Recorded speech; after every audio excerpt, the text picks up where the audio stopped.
បាទសូមស្វាគមន៍មកកាន់វីដេអូថ្ងៃនេះយើងស្វែងយល់អំពីរដ្ឋប៉ាឡេស្ទីនដែលជាប្រធានបទដ៏ស្មុគស្មាញមួយនៅក្នុងទ្វីបអាស៊ីខាងលិចនាពេលបច្ចុប្បន្ននេះប៉ាឡេស្ទីនគឺជាទឹកដីដែលមានប្រវត្តិសាស្ត្រដ៏យូរលង់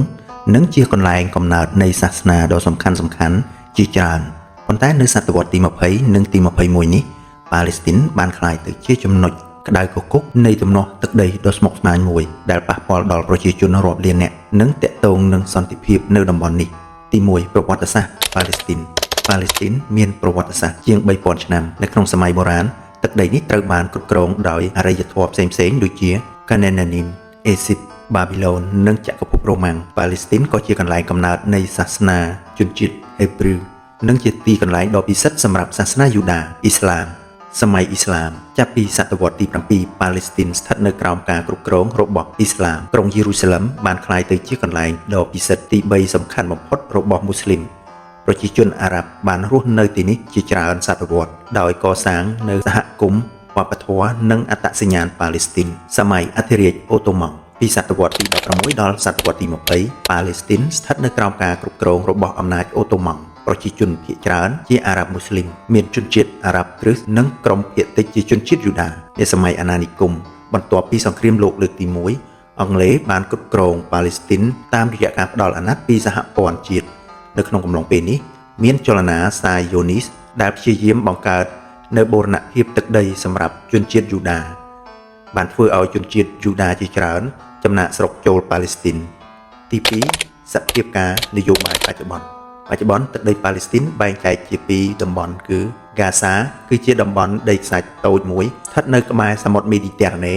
ដែលមានប្រជាជន 2.3 លាននាក់និងតំបន់ដងទន្លេខាងលិច West Bank ជាតំបន់ធំជាងហ្គាសា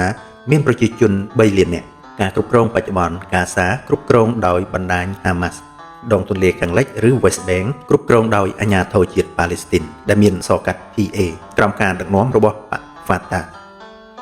ការទទួលស្គាល់ជាអន្តរជាតិរដ្ឋប៉ាឡេស្ទីនត្រូវបានទទួលស្គាល់ដោយ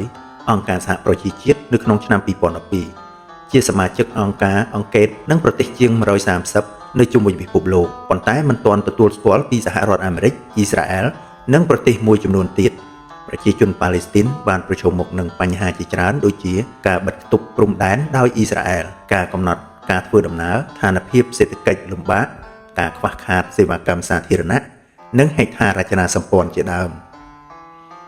ទី3ភូមិសាស្ត្រនិងប្រជាជនប៉ាឡេស្ទីនស្ថិតនៅតំបន់ឆ្នេរខាងកើតនៃសមុទ្រមេឌីទែរ៉ាណេវាគឺជាតំបន់តូចដែលមានទំហំប្រហែលជា 26000 គីឡូម៉ែត្រការ៉េ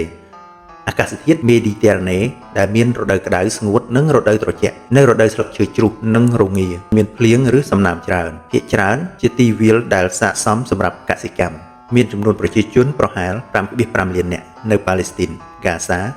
2.3 លាននាក់នៅដងទន្លេខាងលិច 3.2 លាននាក់ទីក្រុងសំខាន់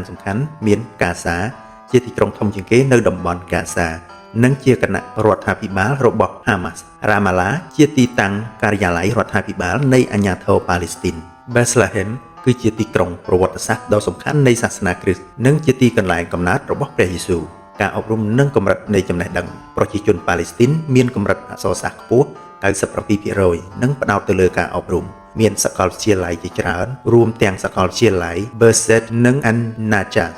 ទី4វប្បធម៌និងសង្គមប៉ាឡេស្ទីនមានបេតិកភណ្ឌវប្បធម៌សម្បូរបែបដែលបង្ហាញពីអត្តសញ្ញាណជាតិនិងប្រវត្តិសាស្ត្រដ៏យូរអង្វែងរបាំប្រពៃណីដាកាជារបាំប្រពៃណីដ៏ល្បីដែលប្រើជើងបោះជាដំណាក់នៅក្នុងការសម្ដែងភាពរីករាយនិងសាមគ្គីភាពតន្ត្រីប្រើឧបករណ៍ដូចជា Berg, Violin និង Rababa សិល្បកម្មរួមមាន Mosaic ជាគំនូររូបភាពឬវត្ថុដែលបង្កើតឡើងពីថ្មតូចៗឬកាច់ជាកញ្ចក់ការធ្វើឡើងពីក្រណាត់ Ceramic ដែលការច្នៃប្រឌិតជាប្រពៃណីដោយដៃម្ហូបអាហារប៉ាឡេស្ទីនមានស្នាដៃល្បីដូចជា Hummus, Falafel, Moussaka និង Nabul ភាសាអារ៉ាប់ប៉ាឡេស្ទីនជាភាសាដែលប្រើប្រាស់ជាប្រចាំភាសាអារ៉ាប់គំរូប្រើនៅក្នុងការសរសេរនិងទំនាក់ទំនងផ្លូវការភាសាអង់គ្លេសប្រើនៅក្នុងការអប់រំនិងអាជីវកម្មសាសនារួមមានអ៊ីស្លាម 85% ភាគច្រើនជាស៊ូនីគ្រិស្ត 13% ជាពពួកអូតូដុកកាតូលិកនិងប្រូតេស្តង់យូដា 2% ទី5ទំនាស់ជាមួយអ៊ីស្រាអែលទំនាស់ចាប់ដើមដំណាក់កាលចុងក្រោយនៃសតវត្សទី19និងដើមសតវត្សទី20 នៅពេលដែលជនជាតិយូដាបានចាប់ផ្ដើមចំណាកស្រុកទៅប៉ាឡេស្ទីនក្នុងចំនួនកាន់តែច្រើនអង្គការសហប្រជាជាតិសម្រេចបែងចែកប៉ាឡេស្ទីនជាពីររដ្ឋមួយសម្រាប់ជនជាតិយូដាមួយសម្រាប់ជនជាតិអារ៉ាប់ប៉ុន្តែបញ្ហានេះមិនដំណើរការបានរលូនដោយការគ្រោងទុកនោះទេសង្គ្រាមនៅឆ្នាំ1948បន្ទាប់ពីអ៊ីស្រាអែលប្រកាសឯករាជ្យសង្គ្រាមនៅឆ្នាំ1967អ៊ីស្រាអែលកាន់កាប់ដងទន្លេខាងលិចកាហ្សានិងយេរូសាឡឹមខាងកើតនៅពេលនោះក្រុមប៉ាឡេស្ទីនបានធ្វើការរៀបក្បួននិងធ្វើការបាតុកម្មរបស់ប្រជាជនប៉ាឡេស្ទីនប្រឆាំងនឹងការកាន់កាប់ដែនដីដោយអ៊ីស្រាអែលលើកទី1ក្នុងឆ្នាំ1987ដល់ឆ្នាំ1993និងលើកទី2ចាប់ពីឆ្នាំ2000ដល់2005បាតុកម្មប្រឆាំងនឹងការកាន់កាប់ការតស៊ូសន្តិភាពមានការព្យាយាមជាច្រើននៅក្នុងកំឡុងពេលកន្លងមកដើម្បីបញ្ចប់ជម្លោះរវាងអ៊ីស្រាអែលនិងប៉ាឡេស្ទីនកិច្ចព្រមព្រៀងសំខាន់ៗរួមមានទី1កិច្ចព្រមព្រៀងអូស្ឡូឬ Oslo Accord ក្នុងឆ្នាំ1993កិច្ចព្រមព្រៀងដំបូងរវាងអ៊ីស្រាអែលនិងអង្គភាពអាជ្ញាធរប៉ាឡេស្ទីនទាំងពីរព្រមព្រៀងសហការជាបណ្ដោះអាសន្ននិងទទួលស្គាល់គ្នាបង្កើតរដ្ឋាភិបាលប៉ាឡេស្ទីនសម្រាប់គ្រប់គ្រងខ្លួនឯងនៅតំបន់ខ្លះទី2ដំណើរការ Camp David Summit ក្នុងឆ្នាំ2000ជាការពិភាក្សាដល់កម្រិតខ្ពស់បំផុតរវាងប្រធានាធិបតីអាមេរិកអ៊ីស្រាអែលនិងប៉ាឡេស្ទីនប៉ុន្តែមិនទទួលបានកិច្ចព្រមព្រៀងចុងក្រោយឡើយទី3ផែនការផ្លូវ Roadmap for Peace ក្នុងឆ្នាំ2003ជាកម្មវិធីដំណើរការដែលជាជំនួយពីអន្តរជាតិអាមេរិកអឺរ៉ុបអង្គការ UN និងរុស្ស៊ីមានគោលបំណងបង្កើតរដ្ឋប៉ាឡេស្ទីននៅជាប់នឹងរដ្ឋអ៊ីស្រាអែលដោយរស់នៅសន្តិភាពទំនាស់រវាងអ៊ីស្រាអែលនិងប៉ាឡេស្ទីននៅតែបន្តហើយបង្កដោយបញ្ហាសំខាន់ៗដូចជាការសាងសង់អភិវឌ្ឍជនបទរបស់អ៊ីស្រាអែលនៅលើដែនដីតំបន់ដងទន្លេខាងលិច West Bank ដែលជាតំបន់ប៉ាឡេស្ទីនអះអាងថាជាកម្មសិទ្ធិរបស់ខ្លួនការបិទជិតនៅតំបន់កាហ្សា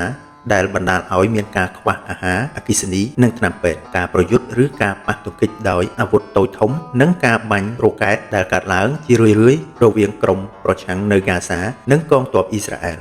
ការខកខានក្នុងការចរចាសន្តិភាពដែលធ្វើឲ្យមិនទាន់មានដំណោះស្រាយអចិន្ត្រៃយ៍ផលប៉ះពាល់លើប្រជាជនប៉ាឡេស្ទីនទំនាស់អ៊ីស្រាអែលនិងប៉ាឡេស្ទីនបានបណ្ដាលឲ្យមានផលវិបាកធំៗដូចជាជនភៀសខ្លួនជាច្រើនប្រមាណ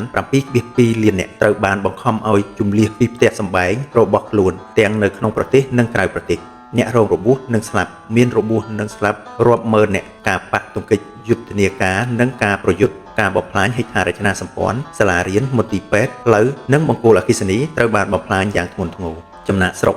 និងបែកបាក់គ្រួសារប្រជាជនជាច្រើនត្រូវបានចាកចេញពីស្រុកកំណើតនិងមានគ្រួសារជាច្រើនបែកបាក់ដោយសារការបាត់បង់អ្នកជាទីស្រឡាញ់ឬត្រូវបែកខ្ញែកគ្នាទៅរស់នៅកន្លែងផ្សេងៗគ្នាប៉ាឡេស្ទីនគឺជាប្រភពទំនាស់ស្មុគស្មាញមួយដែលគ្មានដំណោះស្រាយសាមញ្ញប្រជាជនប៉ាឡេស្ទីនដូចជាប្រជាជនអ៊ីស្រាអែលផងដែរសុទ្ធតែមានសិទ្ធិក្នុងការរស់នៅដោយសន្តិភាពសុវត្ថិភាពនិងជាមួយនឹងអត្តសញ្ញាណរបស់ពួកគេ